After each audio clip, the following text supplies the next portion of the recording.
So the first thing we're going to do is start up the converter that will be converting our models to Google Protocol buffers.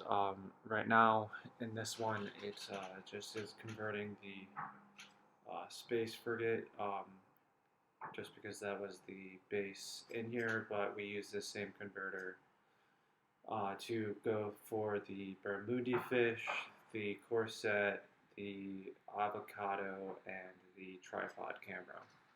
Uh, so it starts out, it's going to take in the name of the file, the GLB. It's going to be eventually called the name, so space frigate, for example, .proto.azul.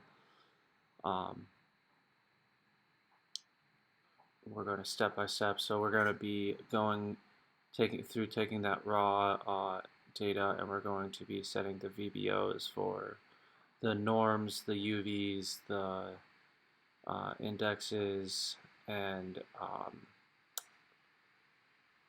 the triangle counts and everything. Excuse me. And we're going to be then using the materials that are in that raw data, which is our base color texture. For the majority of them, they're under the BBR metallic roughness base color texture index.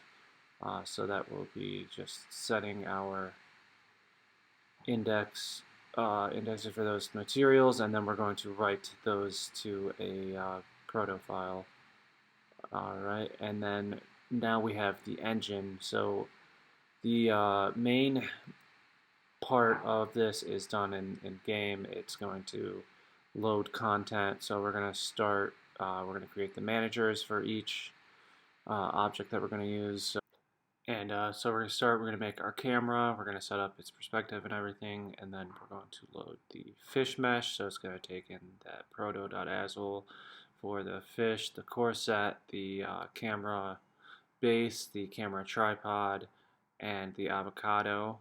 Each of those, when you create that new mesh, it's going to create it's going to also fill in that texture, that null texture that's made with it.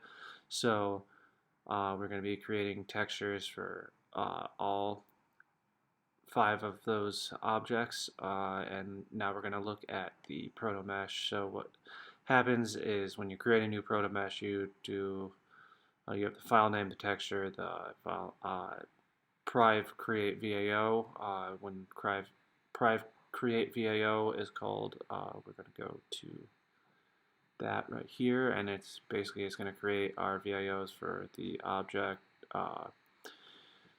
VAO using the VBOs, it's going to read through the file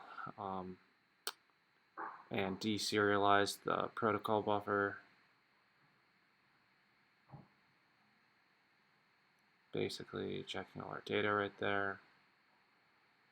Alright, and the next thing we're going to do is we're going to do add our meshes and our textures into the managers. So that was one mesh and one texture for each object. Then we have our base shaders that we've created, our base textures, any of those that might be needed we have created right there. And then we're going to use these game and graphics objects to create our objects. So we have the fish object is game object. We have the core set is game object 2.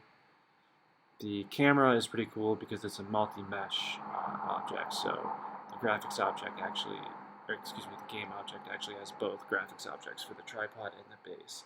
And then finally the avocado.